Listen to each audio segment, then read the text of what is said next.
You expect me to believe you live here? Yes, this is my house. Okay. My ID is in my back pocket. Yeah.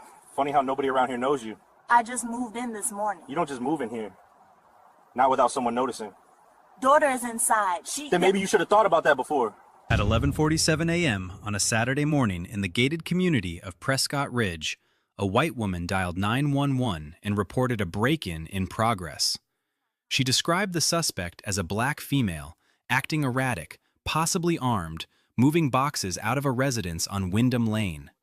She used the phrase, "she doesn't belong here," twice during the call.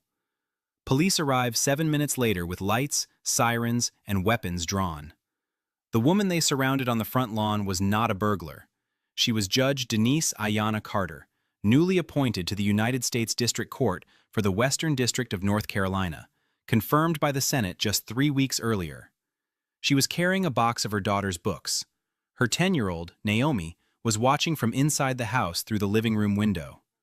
Within minutes, Denise was face down on her own freshly laid sod, wrists cuffed behind her back, a knee pressed into her spine, while her daughter screamed from behind the glass. The 911 caller watched from her porch with her arms crossed. She never flinched.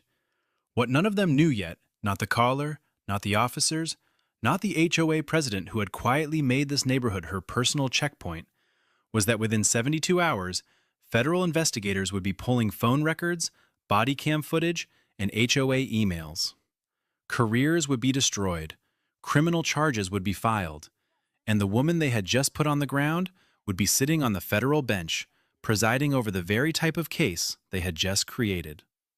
Prescott Ridge sat 6 miles outside Charlotte, North Carolina, behind a stone wall and a wrought iron gate that opened only with a resident code or a guard's approval. The home started at $1.2 million. The lawns were edged weekly by contracted crews who were let in through the service entrance and expected to leave by 4 p.m. There was a clubhouse, a private pool, and a quarterly newsletter that featured recipes, landscaping tips, and reminders about community standards. On paper, it was one of the most desirable neighborhoods in the region. In practice, it had never had a black homeowner. Not once in 26 years.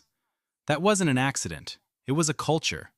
The Homeowners Association, led by its long-serving president Karen Langford, 58, a retired real estate broker with a firm smile and a tighter grip on the neighborhood than any board member before her, had spent years building an invisible fence far more effective than the iron one at the entrance. Under her leadership, police had been called to Prescott Ridge 14 times in the past 3 years for suspicious individuals. Every single one involved a person of color. A black landscaper was questioned for 25 minutes while his white employer watched from her porch without saying a word. A Latino delivery driver was followed by a resident in an SUV from the gate to his stop and back again. A black real estate agent showing a listing to a qualified buyer was held at the gate for 40 minutes while Karen personally called the listing office to verify authorization. None of these incidents were ever formally reported. None were challenged.